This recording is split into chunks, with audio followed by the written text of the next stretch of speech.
خوش آمدید ناظرین، ہم بات کر رہے ہیں برکت رمضان ٹرانسمیشن میں نماز کے بارے میں بات کر رہے ہیں کہ نماز کے مسائل، نماز کے فضیلتیں، نماز کے احکامات، کس طرح نماز ٹوٹ جاتی ہے، کیسے نماز میں شامل ہو، اور یہ تمام چیزیں ہم ڈیٹیل جان رہے ہیں مفتی احمد رضا نورانی صاحب سے۔ جی، ہماری بات ہو رہی تھی کہ نماز میں کس طرح شامل ہوا جائے۔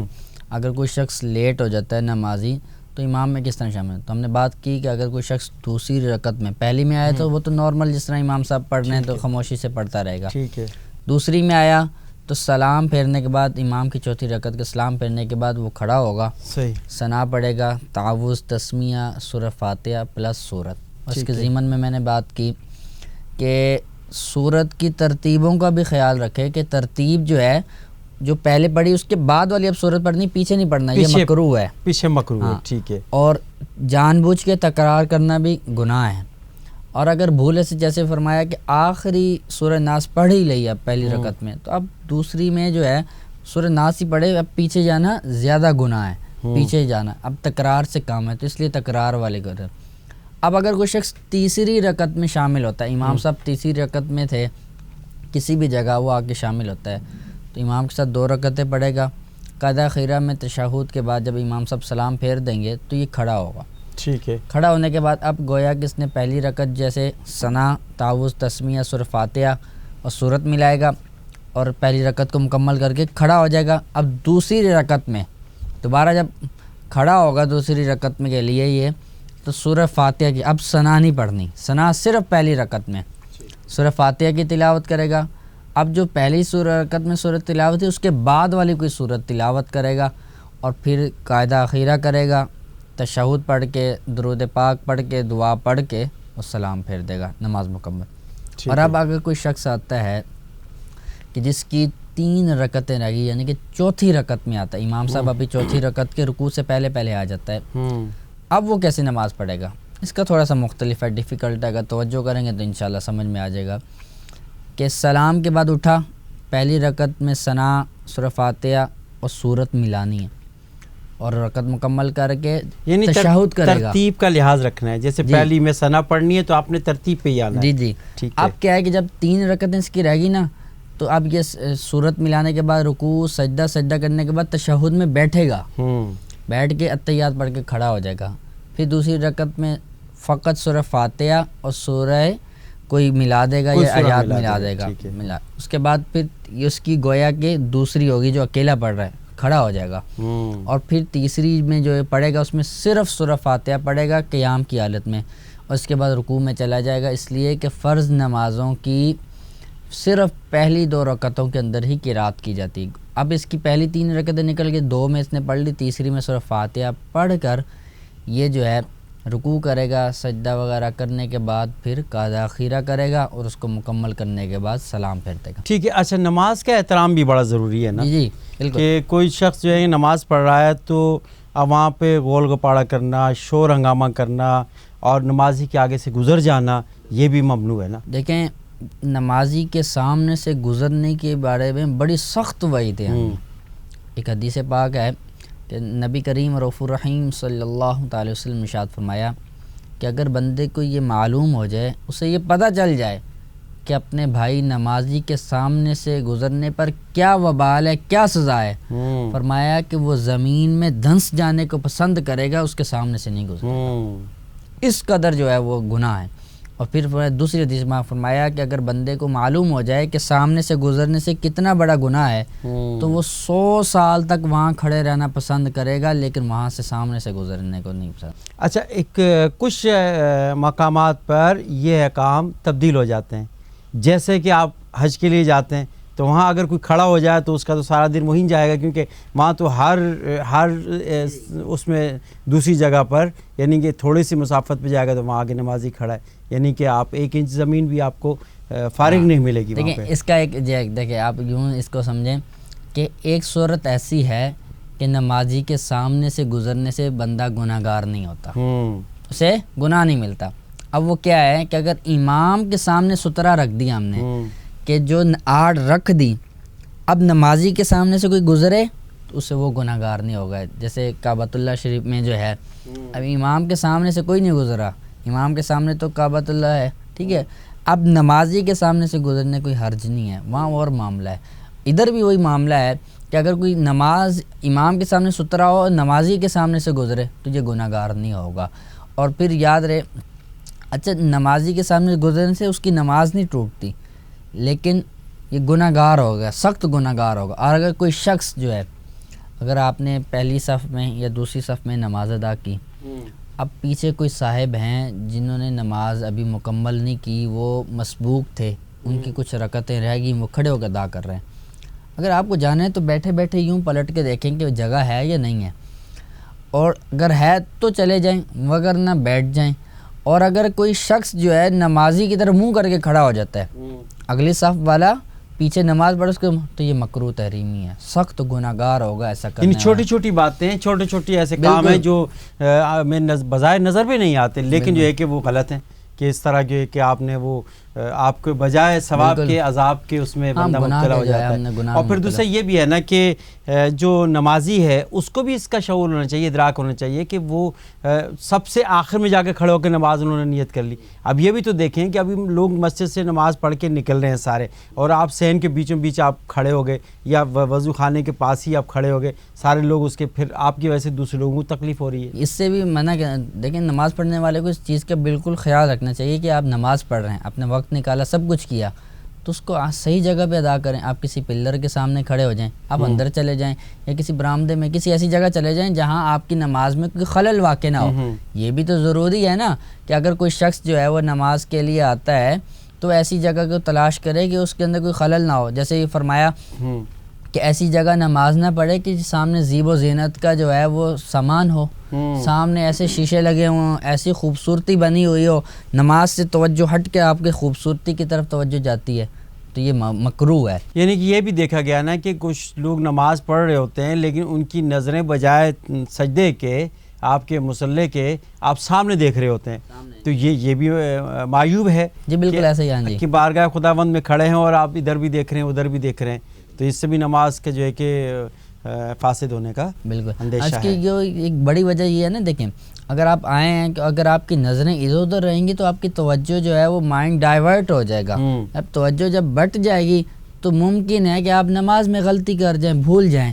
لیکن اگر نماز کے مستحبات کو, سنتوں کو, واجبات کو خیال رکھتے ہوئے جب بندہ پڑھے گا تو بہت ہی کم چانسز ہیں کہ وہ غلطی کرے. اچھا, جس طرح ایک اور بات بھی دیکھنے میں آتی ہے کہ اکثر لوگ, پہلے تو مساجد کے اندر یہ لکھا ہوا ہے کہ موبائل کا استعمال منع ہے, موبائل فون آپ بند کریں, سوئچ آف کر دیجئے, لیکن پھر بھی ہم لوگ نہیں دیکھتے اس بات کو, اور پھر موبائل جو ہے کہ ہم نے جیب میں رکھا ہوا ہے, اور اللہ کی اپنی پناہ میں رکھے, اللہ کی حفظ و امان, کہ حالات ایسے ہیں کہ اس کے اندر میوزک, اور ایسا میوزک جو عام طور پر جو ہے کہ گھروں میں بھی نہیں سنا جاتا, ویسا میوزک انہوں نے ٹیون اس کی ایسی رکھی ہوئی ہے.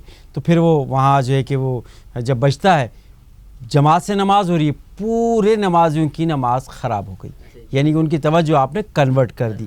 تو اس صورت میں کیا حکم ہے کہ کیا وہ جیب سے موبائل نکال کر سوئچ اس کا آف کر سکتا ہے؟ کیونکہ آج کل تو ٹچ موبائل جو اینڈرائڈ موبائل چل رہے ہیں تو وہ اس سے تو بند نہیں ہوگا جب تک کہ آپ اس کو اسکپ نہیں کریں گے. جی دیکھیں, اس کے بارے میں یہ ہے کہ ہر وہ عمل جو نماز میں فائدہ مند ہو اور عمل کثیر بھی نہ ہو, وہ نماز میں کرنے سے نماز نہیں ٹوٹتی. آپ کا فون بجا, رنگ کیا, آپ ہاتھ جیب میں ہاتھ ڈال کے جو سائڈ بٹن سے اس کو بند کر دیں, آپ کا فون سائلنٹ ہو جائے گا. لیکن اگر میں نے اپنا فون نکال کے یوں سامنے دیکھ کر کیا تو گویا کہ میں نے پڑھ لی. نماز کے باہر سے اگر کوئی چیز پڑھی جائے, نماز کے اندر کھڑے ہوئے باہر کی کوئی چیز پڑھ لی میں نے, نماز میری ٹوٹ گئی, نماز ٹوٹ گئی. اب اندازہ لگائے کہ کتنے لوگ ایسے ہیں آپ کے سامنے, تو روزانہ یہ معاملات ہوتے ہیں. ہم نے بھی کئی مشاہدہ دفعہ دیکھا کہ لوگ جو ہے کہ اپنا موبائل نکالا, انہوں نے یوں دیکھا, دیکھ کے اب جیسے ہی دیکھا تو وہ نام جو سامنے ہوتا ہے, جس بندے کا زید کا نام ہے, تو وہ مجھے فوراً پڑھا جائے گا اور پتہ چل جائے گا پڑھ لیا, میری آنکھوں سے میں نے پڑھ لیا, تو نماز فاسد ہوگی. اسی طرح نماز کے اندر چہ جائے کہ سامنے دیوار پہ قرآن پاک کی آیت ہی کیوں نہ لکھی ہو, میں نے پڑھ لی دیکھ کر, میری نماز فاسد ہوگی. اس لیے کہ نماز نام ہے کہ بالکل خشوع و خضوع کے ساتھ اللہ تعالیٰ کی بارگاہ میں حاضر ہونا اور نماز کو ادا کرنا اور زبانی قرات کرنا. اور بات چیز آپ کی اگر موبائل بجا ہے، رنگ کر رہا ہے، تو اس کو جیب میں ہاتھ ڈال کر جو ہے وہ ایک عمل قلیل کے ساتھ، تھوڑے سے عمل کے ساتھ جو ہے اس کو بند کر دیا جائے. اور پھر اگر بچہ اسی طرح نماز میں اگر آپ کی ٹوپی گر جاتی ہے تو اس کو ایک ہاتھ سے پہن لیں تو کوئی قباحت نہیں ہے، لیکن آپ دونوں ہاتھوں سے پہنے نماز فاسد ہو جائے گی. بار بار گر رہی ہے تو پھر اس کو چھوڑ دیا جائے. افضل یہی ہے کہ اگر کسی کی ٹوپی گر جائے تو ایک مرتبہ اٹھا کے پہن لے. اگر آپ بار بار گر رہی ہے لوز ہونے کا تو اب پھر نہ ہے، تو اس سے بچنا چاہیے. اور نمازوں کی جہاں اتنی اہمیت بیان کی، اتنے مقامات پر نماز کا حکم دیا، تو اس کا اہتمام کرنا ضروری ہے. جیسے رمضان مبارک ہے، ماشاءاللہ ہماری عادات بنتی ہیں کہ ہم نماز کے لیے آتے ہیں. گویا کہ یہ ایک پریکٹس ہے، یہ ایک ٹریننگ ہے ایکسٹرا کہ جو ہمارے کو مطمئن کرتی ہے، اس طرف لگاتی ہے کہ ہم دین کی طرف آئیں. بالکل بالکل. اگر ہم نے فرمایا حدیث پاک میں ہے کہ ہلاکت ہے اس شخص کے لیے کہ جس نے رمضان المبارک کا مہینہ پایا اور وہ پھر بھی اپنی بخشش نہ کروا سکا. اللہ کتنی بڑی وعید ہے کہ ہمیں رمضان مبارک بھی ملا. کتنے ایسے احباب ہیں کہ ہمارے رشتہ دار ہیں، محلے والے ہیں، نمازی حضرات ہیں جو گزشتہ سال ہمارے ساتھ رمضان مبارک میں تھے لیکن اس سال نہیں ہیں. تو اللہ تعالیٰ کی کتنی بڑی نعمت ہے. اچھا، اللہ تعالیٰ نے اس کو شہر اللہ فرمایا. جس طرح آپ نے ارشاد فرمایا نا کہ قرآن کی اگر آیت بھی سامنے لکھی ہوئی ہے تو آپ اس کو بھی مت پڑھیے کیونکہ اس کو بھی نہیں. اچھا، اب بعض اوقات جس طرح کہ نماز جنازہ ہے اور نماز جنازہ پڑھی جا رہی ہے اور سامنے انہوں نے، کیونکہ لوگوں کو یاد نہیں ہوتی نماز جنازہ، تو سامنے لکھی ہوتی ہے عبارت، تو کچھ لوگ اس کو دیکھ کے پڑھ رہے ہوتے ہیں، تو اس کے بارے میں منع ہے نا، اس کو نہیں دیکھ. دونوں صورتیں منع ہیں جی، چاہے آپ نماز جنازہ میں ہیں. جی بالکل، ہاں، تو اس میں نہیں پڑھ سکتے. تو اس کا حل بھی موجود ہے نا. مثال کے طور پر اگر آپ کو ثنا نہیں آتی نماز والی تو آپ نماز جنازہ والی، تو یہ نماز والی ثنا آتی، یہ پڑھ لیں. آپ کو وہ درود پاک نہیں آتا نماز جنازہ والا، تو آپ کو درود ابراہیم تو آتا ہے جو آپ ہر نماز میں پڑھتے ہیں، یہ پڑھ لیں. آپ کو میت بالغ مرد اور عورت کی نماز دعا نہیں آتی، اللہم اغفر لحینا، یہ نہیں آتی، تو آپ کوئی اور دعا پڑھ لیں جیسے اللہم ربنا آتنا فی الدنیا حسنۃ وفی الآخرۃ حسنۃ وقنا عذاب النار، یعنی جس میں دنیا اور آخرت دونوں کا ذکر ہے اس کو پڑھ لیں. تو شریعت مطہرہ نے راستے تو دیے ہیں، وہ الگ بات ہے ہمیں نہیں معلوم، یہ ہماری کم علمی ہے کہ ہم نے اس کو سیکھا نہیں ہے. اگر ہم اس کی طرف چلیں تو ہمیں شریعت مطہرہ نے کی ہے. اللہ تعالی ہمیں عمل کی توفیق عطا فرمائے. جزاک اللہ مفتی صاحب، بہت بہت شکریہ، آپ تشریف لائے اور بڑی خوبصورت آپ نے گفتگو فرمائی اور بہت کچھ سیکھنے کو ملا. امید کرتے ہیں کہ ناظرین نے بھی اس سے سیکھا ہوگا. یہ کیونکہ بنیادی باتیں ہمارا دین ہے، یہ دین کو سیکھنا ہمارے اوپر فرض عین ہے کہ ہمیں اس کو سیکھنا ہے. جزاک اللہ، بہت بہت شکریہ آپ کا. ناظرین، آج کے اس پروگرام میں ہم نے نماز کے بارے میں خصوصی طور پر ان احکامات کو جاننے کی کوشش کی اور علامہ اقبال نے کیا خوب فرمایا کہ گونگی ہو گئی آج کچھ زبان کہتے کہتے، گونگی ہو گئی آج کچھ زبان کہتے کہتے، ہچکچا گیا ہوں میں خود کو مسلمان کہتے کہتے. یہ بات نہیں کہ مجھے اس پر یقین نہیں، بس ڈر گیا ہوں خود کو صاحب ایمان کہتے. توفیق نہ ہوئی مجھے ایک وقت نماز کی اور چپ ہوا مؤذن اذان کہتے کہتے. کسی کافر نے جو پوچھا مہینہ کیا ہے، اللہ اکبر، کسی کافر نے جو پوچھا مہینہ کیا ہے، شرم سے پانی ہاتھ سے گر گیا رمضان کہتے. شرم سے پانی ہاتھ سے گر گیا رمضان کہتے کہتے. اور میری الماری میں گرد بھری کتاب کا جو پوچھا، اللہ اکبر، میری الماری میں گرد بھری کتاب کا جو پوچھا، میں گڑ گیا زمین میں قرآن کہتے کہتے. یہ سن کر چپ سادھ لی اقبال اس نے، یوں لگا جیسے رک گیا وہ مجھے حیوان کہتے کہتے. تو یہ ناظرین ہمارے لیے سبق ہے کہ ہمیں ایک وقت کی بھی نماز کی توفیق نہیں ہوتی. مؤذن کہہ رہا ہے حی علی الصلاۃ، حی علی الصلاۃ، حی علی الفلاح، حی علی الفلاح. آؤ کامیابی کی طرف، آؤ فلاح کی طرف. اور ہم فلاح کہاں ڈھونڈ رہے ہیں؟ ہم کامیابی کہاں ڈھونڈ رہے ہیں؟ ہم اپنے مقدر کو بلند کرنے کے لیے کون کون سے ٹھکانے ڈھونڈ رہے ہیں، کون کون سے آستانے ڈھونڈ رہے ہیں؟ فلاح چاہتے ہو، کامیابی چاہتے ہو تو مؤذن آواز بلند کر رہا ہے، صدا بلند کر رہا ہے، تو آ جاؤ نماز کی جانب، آ جاؤ نماز کی جانب، صلاۃ قائم کر لو. اسی میں سب کچھ ہے. اسی نماز میں آپ کا دین بھی ہے، آپ کی دنیا بھی ہے. اللہ تعالیٰ اسی میں سے آپ کو برکتیں نازل فرمائے گا، اسی سے آپ کے رزق میں فراوانی ہو جائے گی، اسی میں آپ کو شہرت مل جائے گی، بلندیاں مل جائیں گی، عروج مل جائے گا. اور یہی سب کچھ ہے. اپنا اور اپنے اہل و عیال اور سب دوستوں کا خیال رکھیے گا. اپنے میزبان زبیر علوی کو اجازت دیجیے. فی امان اللہ.